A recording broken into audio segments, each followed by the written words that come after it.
So you have this complex variability of energy supply and an equally complex variability in consumer demand. And so you need a system. You need something in the middle that just balances the two out. So when you've got too much renewable power, a way of storing it, and when you've got too much demand, a way of giving it back. What you do by the increase in density is one of two things fundamentally. So to get the same performance with water, you can reduce the vertical elevation by, again, proportionate to the increase in density and still get the same performance. And the advantage of that is that it opens up an order of magnitude or several orders of magnitude more sites. Welcome to Mindful Businesses, presented by Sarani, and I'm your host, Vidya Iyer. In our podcast, we bring to you brands that are mindful in their practices and processes. A mindful business adopts and employs sustainable social, economic, and environmental practices. Today, we talk with Stephen Crosher, CEO of RheEnergise, High Density Hydro. Stephen is based in London, UK, but he joins us from Warsaw, Poland. Welcome, Stephen. Thank you very much. It's a real pleasure to be here, Vidya. Thank you very much. Yeah, I should thank you. I know you had a long flight with delays and everything, but you made it in time for the recording. A few delays, but yeah, no, the journey from the airport was super quick. So we had a keen Polish taxi driver who was keen to get there very quickly. So that was quite exciting. So now on to our topic. World leaders are paying more attention now than before about the warnings about climate change, making efforts to seek energy that is not derived from fossil fuels. One of the forms of renewable energy is hydroelectricity. But even in the ancient times, the Greeks used hydropower for their flour mills. The Egyptians had water screws for irrigation. Give us a simple lesson in physics. How can we harness energy from water? So harnessing energy from water, as you say, is a super old activity. Simple water wheels to turn flour mills or whatever. It's been out for an awful long time. The basics of it are very simple. It's the vertical elevation you have. So the further it drops, the increase in the power, and the more volume that goes down that drop, the more energy you have available. It's very much a relationship to the vertical elevation. And one of the things that hydropower did was to change it from just running down the river to being able to pump it back up again. And so you effectively created a hydropower store with two reservoirs, one at the bottom and one at the top, often with 300 to 500 meters of vertical elevation difference. I'll have to translate that into feet. So that's something like 1,000 to 1,500 feet, that sort of feeling. And the advantage of that is then suddenly you can store energy as well, or electricity. And so you pump it up and then you release it again and generate electricity back through a turbine. So it's very much an evolution of this very old. What you are talking about is a pump storage system, is it? Or That's right. So it's a pump storage system. So it's effectively like a big water battery that you use a mountain to sort of hold your energy. It's a simple concept, but most people are very familiar with batteries, but don't necessarily know that this form of energy storage has been around for over 100 years. It's an incredibly mature technology.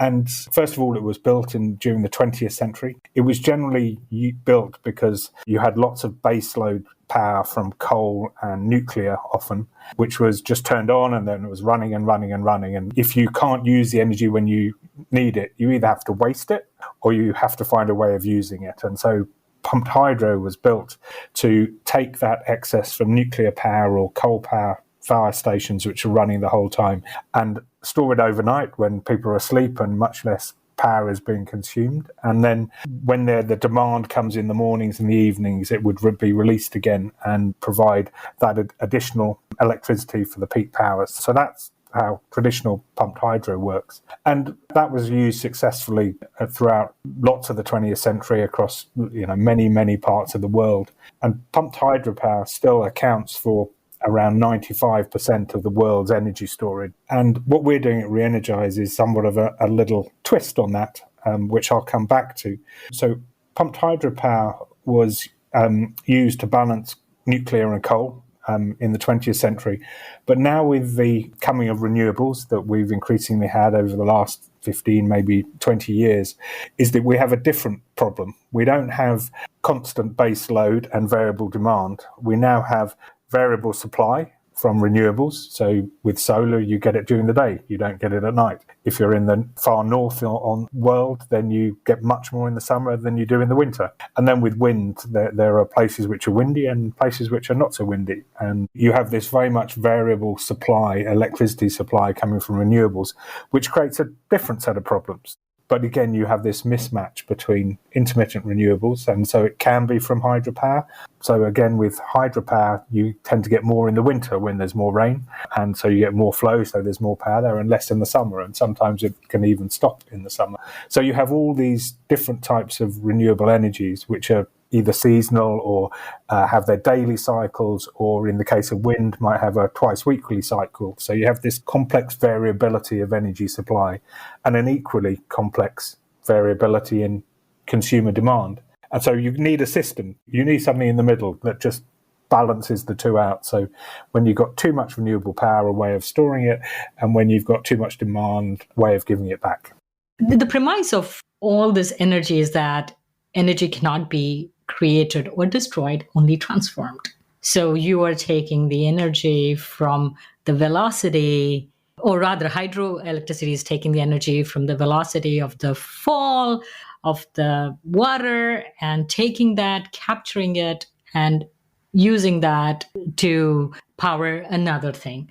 And your invention, we'll come to it, but is so topical in my life is because mindful businesses now moved close to Niagara Falls, and where Nikola Tesla was one of the first people to transmit the electricity using AC current. Yeah, it's one of the first huge projects was just upstream from Niagara Falls, and it's still an impressive set of engineering, and considering how long it's been there and how long it's been providing energy for, it's just amazing. And assuming it carries on raining in the northern American landmass, and then it's going to carry on being there. It will be there forever, or the potential will be there forever. Obviously, things run out. It's been an amazing source of energy for the people in that area, and will continue to be so. So it's super impressive what you can do from hydropower, but also what you can do from increasingly from other renewables, Nikola Tesla was one of the people who was groundbreaking in enabling us to do this type of thing. Some of his thinking was, in advance of his time, and we've been using it for well over 100 years. So it's amazing. So what would be the optimal elevation? Is there an optimal elevation, or is it a formula between the velocity in which the water falls down and the height? Or the key thing about hydropower is elevation. So when you double the elevation, you double the power, or you can halve the size. It's pretty linear, is it? Yeah, it's entirely linear. So you can either double the elevation, and if you have the same amount of water flowing, then you'll get double the power. Or if you double the elevation, you can volumetrically halve the water flow and achieve what you did before you had double the elevation. So it's entirely linear between elevation and power, or water flow and elevation. So if you have very low, and it's called head in the hydropower industry, if you have very low head, then what you get is you need huge volumes of water. And when you go to very high head, you need much, much smaller volumes of water. So each time you double it, you can halve the volume of water. For example, our RheEnergise high-density hydro projects, we talk about an envelope between 75 and 300 metres, which is, 200 feet to 900 feet, something like that. So that's the envelope that we're talking about. But for us, a project at 75 metres is 4 times as big for the same effect as something at 300 metres. That just gives you an idea of why vertical elevation is so important. And that's true of all hydropower systems. I've visited Niagara Falls like 3 or 4 times the last few months, and every time it's breathtaking. It's spectacular. I mean, in terms of hydropower projects, it's not super high, but in terms of the volume of water, it's absolutely huge. Hence, we are able to get the electricity. We were able to get as much hydropower from those falls. Exactly, yes. So what is the density of water? Your American listeners are going to hate me because they're going to have to Google how to translate it. So the density of water is 1 litre of water. So this is 10 centimetres by 10 centimetres by 10 centimetres of water. 1 litre is 1 kilogram. 1 cubic metre of water is 1 tonne. So it's the metric system makes it super easy to work out what the density of water is, and 1 tonne of pure water is how the metric system is derived in terms of weight. So that's, find something common and use that to base your weight system off. So that's how it's done. The density of water is the base for other densities. That's right. Something like seawater is slightly denser. So if you had a cubic metre of seawater, then it's probably 1,050 kilograms. So it's so the salts in it effectively increase the density slightly. When you increase the density of something, you get an increase in performance equivalent to the increase in the density. And again, it's an entirely linear relationship, which is what we're trying to do at High Density Hydro, or RheEnergise, doing our High Density Hydro solution, which is to increase the density, which means we can make projects smaller or reduce the vertical elevation. So if you increase the density of water, would the amount of electricity that you're able to generate change? So what we're doing is it's an entirely mechanical systems in terms of it. So you pump this high density fluid up.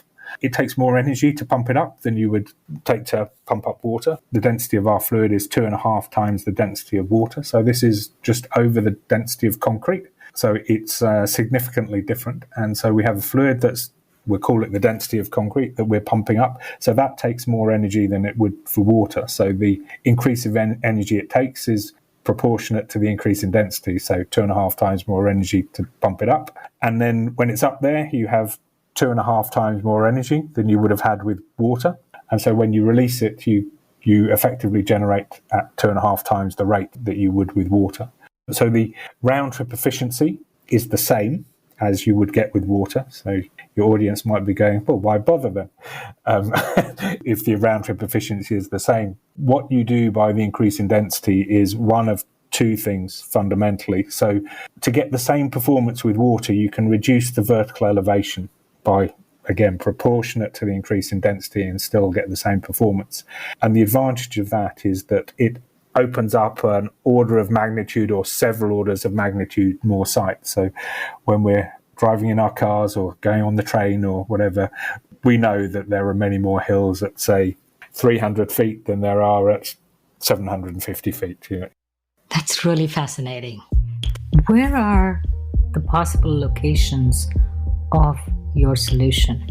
You can deploy your energy storage, your water battery type projects or your high density hydro battery type projects close to where you need them. So you can co-locate them with wind farms, or you can have them near to solar farms, or you can place them in places where there's congestion on the grid, so there isn't enough capacity on the grid lines to push the electricity through all the time. So you store it locally where that congestion takes place, and then you can fill your store, and then when the congestion is gone, you can then release it again. So you get a much more use of your grid infrastructure, or you can place them near where you've got the demand, and so you can store it while you've got excess energy coming through to the consumers, say maybe overnight, or if it's in an area with lots of solar during the day, and then store it for the consumers when the sun's gone down or the wind's not blowing. So it just gives you a vast amount more opportunities.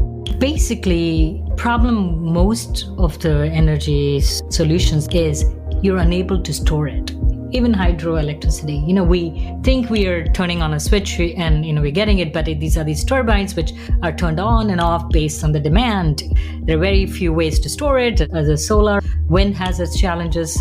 There are some solutions now to store solar and wind, but like you said, the grid is crowded often, and you still, though you generate it, you're not able to store it and use it as required. There's no real way of storing an electron. When you've got the electrons flowing, you've got to push enough electrons in at one end that you're using at the other. And if you want to store it in between, if you're pushing in too many electrons from the generators and there isn't enough being taken out at the other end, you have to take it out and you convert it into something else. And so battery is a electrochemical system. So you're going from electricity through a chemical reaction. And then when you want it back again, it's a chemical reaction that delivers it back. For us, we're using a mechanical potential, so using gravity's potential to store it in a different way. And you can store it as heat or cold, but you have to change it. You can't just keep hold of an electron. The way I'm visualizing it is that the kids have slime. Your product is almost like slime, and it's going at such a slow pace that it's holding on to the energy and going up, and then it comes down, and it has captured all this energy on its way up. Is that correct? It's a good analogy, yes, but it's actually not at all like slime. So for an American audience, it flows like half and half. Flows like a cream or something and that you might put in your morning coffee. The thing about creating something that is much more slime-like or honey-like or something like that is viscosity is not your friend. When things are viscous and sticking to the sides, it takes more energy to move it. You get losses in the system from having something very viscous. So high density is great and low viscosity is great. What about this liquid? Is it toxic? Is it safe for the environment? Even though we're in a closed loop system, but something that you absolutely need to do is you don't want to ever have a spill, and you put in lots of managed systems to make sure that that doesn't happen. But you have to plan for the fact that something sometime will go wrong. And so the fluid has to be environmentally benign. It has to be non-toxic, that if you did have a spill, then it would absolutely not kill fish, or there would be no damage to the environment as a result of it. Those are some of our key criteria for our high-density hydro. I remember when I was talking about the reduction in vertical elevation, I had a second point I was going to make about the advantages of a high-density hydro system, which was rather than reducing the vertical elevation, the other thing you can do is make projects volumetrically smaller, proportional to the increase in density.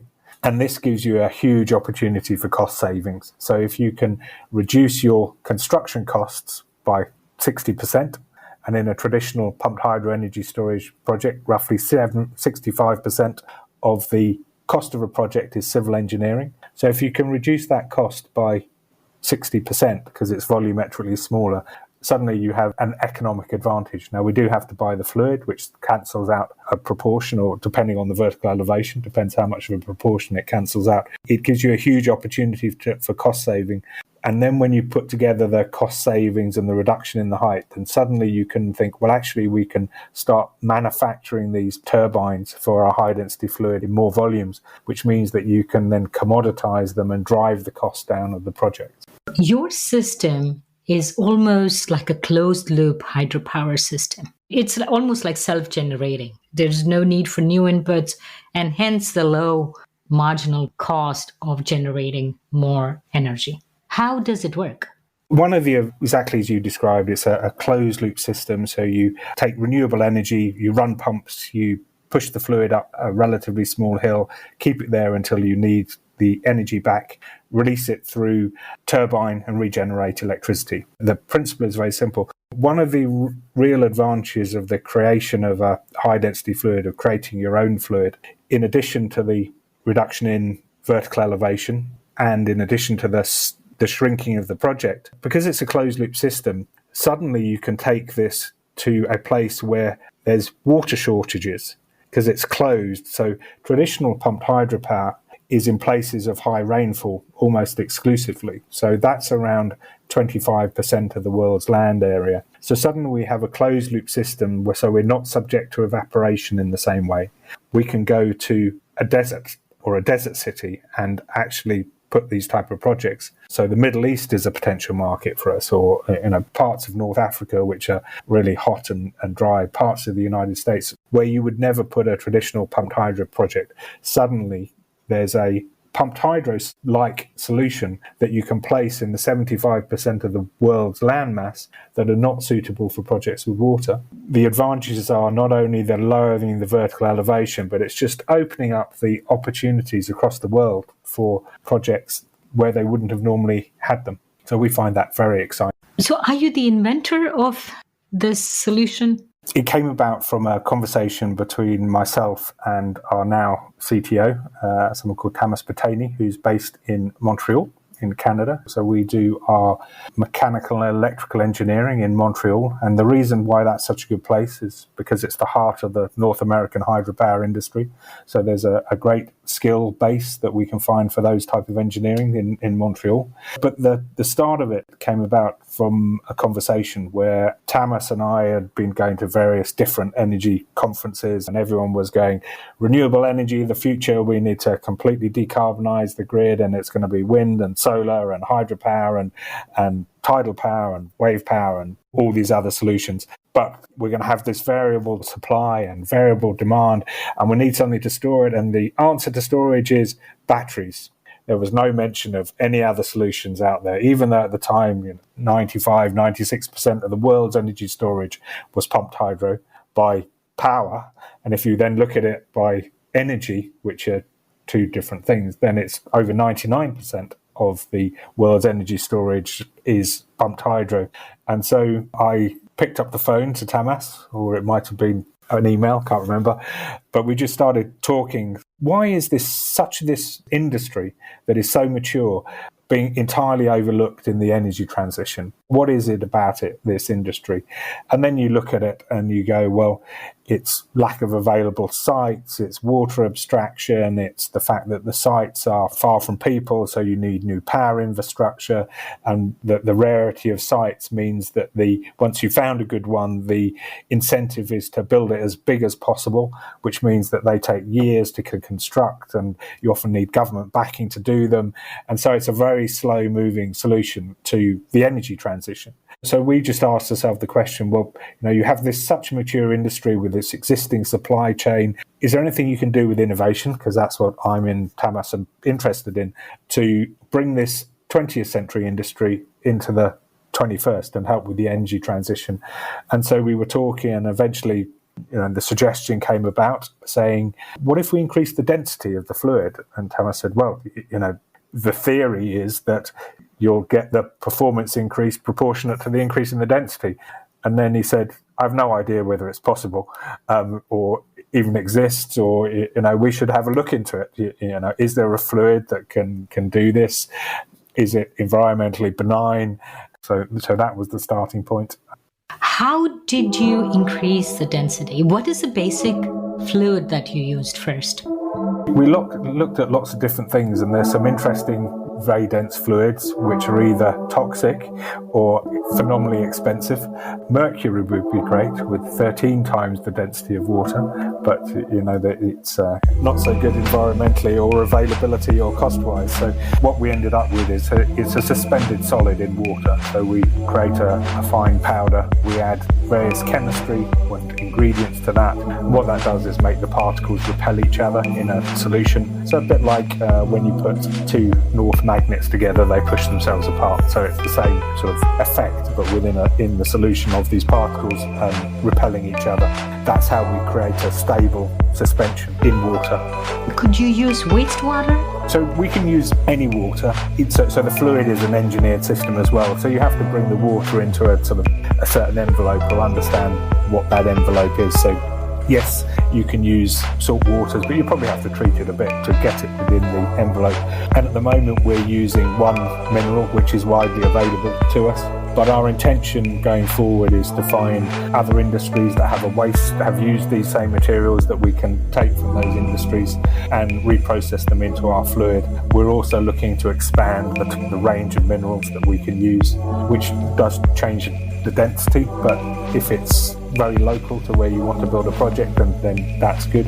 And then where we ultimately want to get to is whereby when you construct a project and the rock that you take out to construct the project, you process that into your fluid, or a proportion of that. You may not be able to use all of it, but there might be a proportion of it. So you actually use what is on site to create your project, which is when we get to that point, and it's probably not every project you can do that on. Some of the rock would be not suitable, but there will be a good number of sites where that is possible. Electricity that you're generating and you're storing, is that compatible with the existing system? because the environment that it operates in is important for it to be made user-friendly. Absolutely. You design your mechanical system, but then your electrical system to operate at the same frequencies and voltages that the grid operates at. And so you could either do synchronous generation, where you synchronize to the grid at 60 hertz and you just provide it at that frequency into the grid. So the grid doesn't know any difference. It could come from a coal-fired power plant or a wind turbine or a solar panel. They all do the same thing, that they match the grid.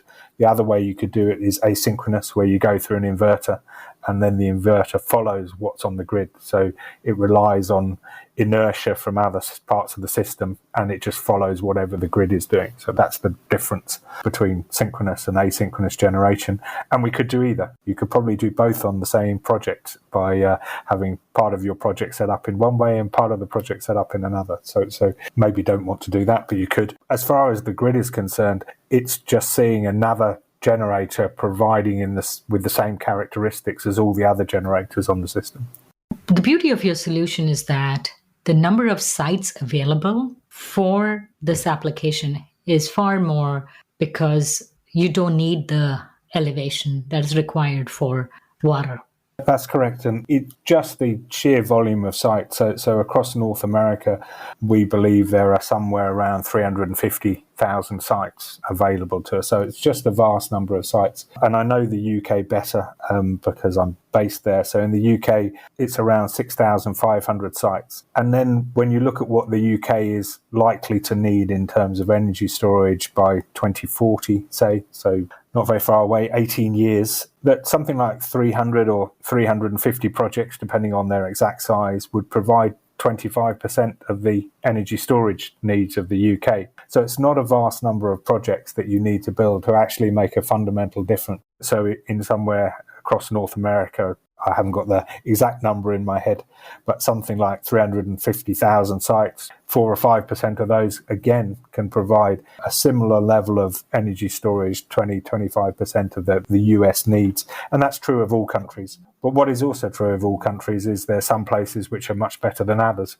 because you still need the vertical elevations. And in the United States, there's some bits which are very flat. And those locations are not great for us, but also in those locations, you get mines, you get large quarries. So there is man-made activity whereby you can probably reuse some of those activities. So even in flat areas, there are good sites available to us.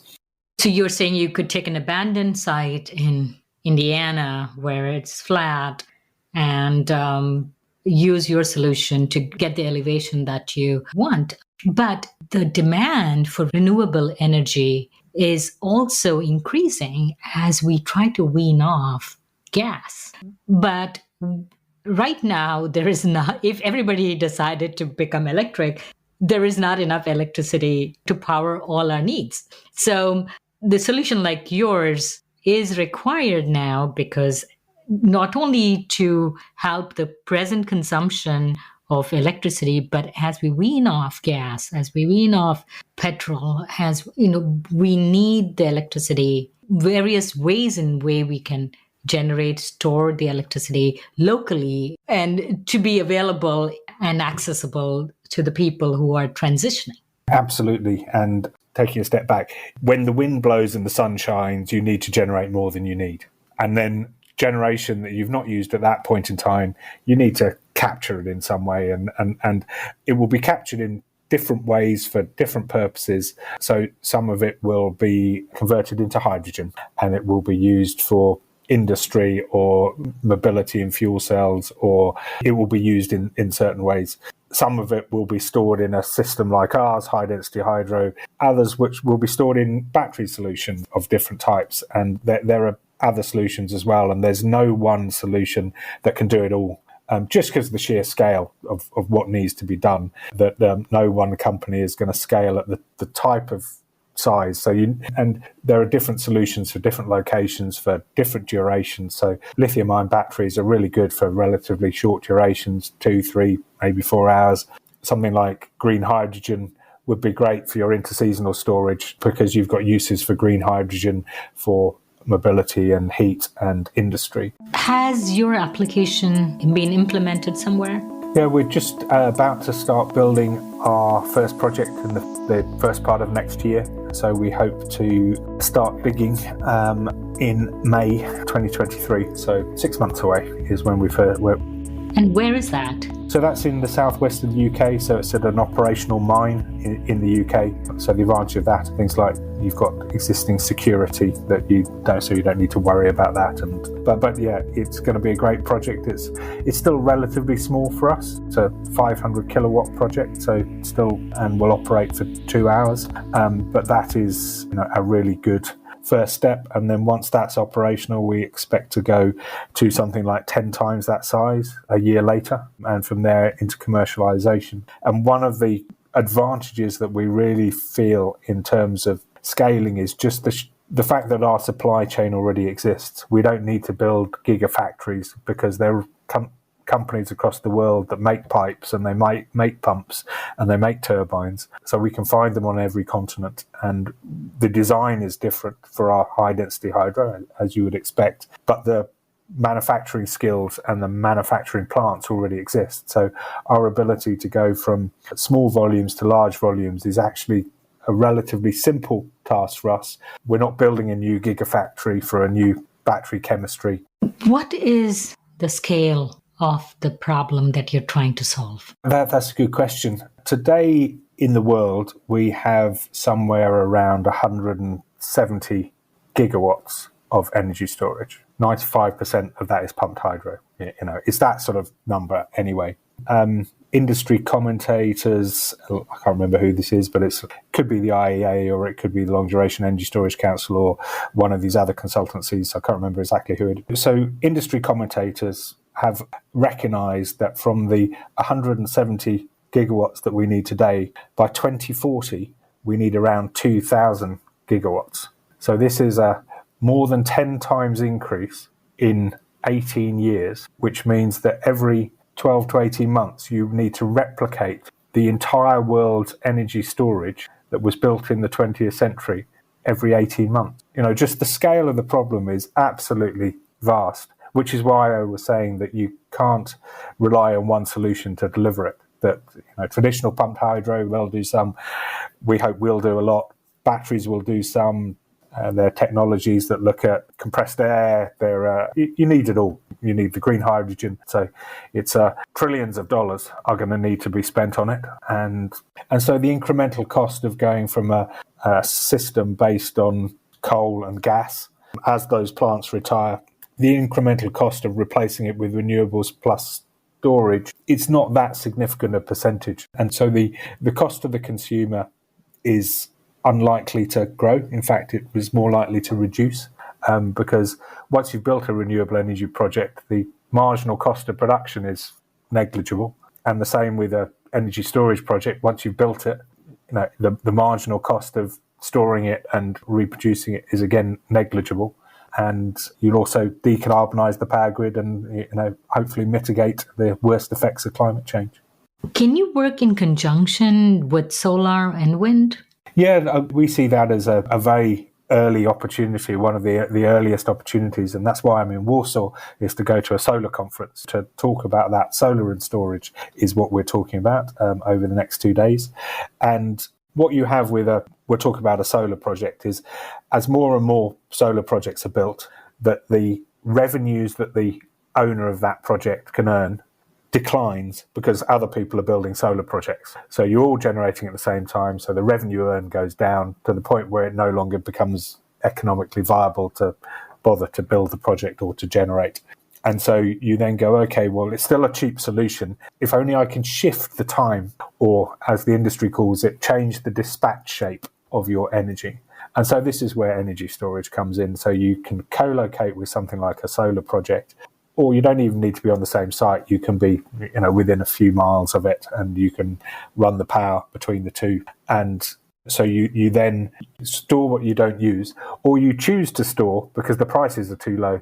A project owner will go, the prices are too low. They might even be negative, the prices, because prices do go negative. The owner might go, well, I'm not going to sell it at a negative price.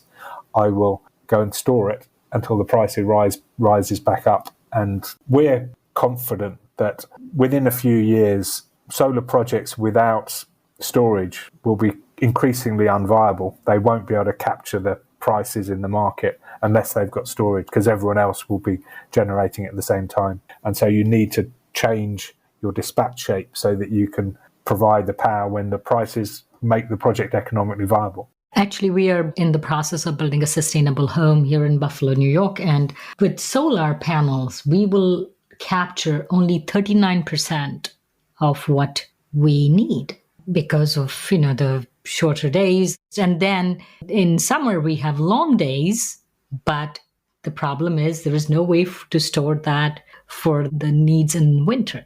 There are a number of solutions to do that. There are residential energy storage solutions, so you can go down that route, or they're not that efficient, I've heard. Not necessarily, and also quite costly. But again, there are increasingly developed sharing schemes around communities, and whereby a community together will do something that at a larger scale that benefits the whole community. There's some really interesting work in the UK about how to create those shared generation assets, wind and solar, and it will come fairly quickly how you create shared storage assets. And then everyone benefits from that.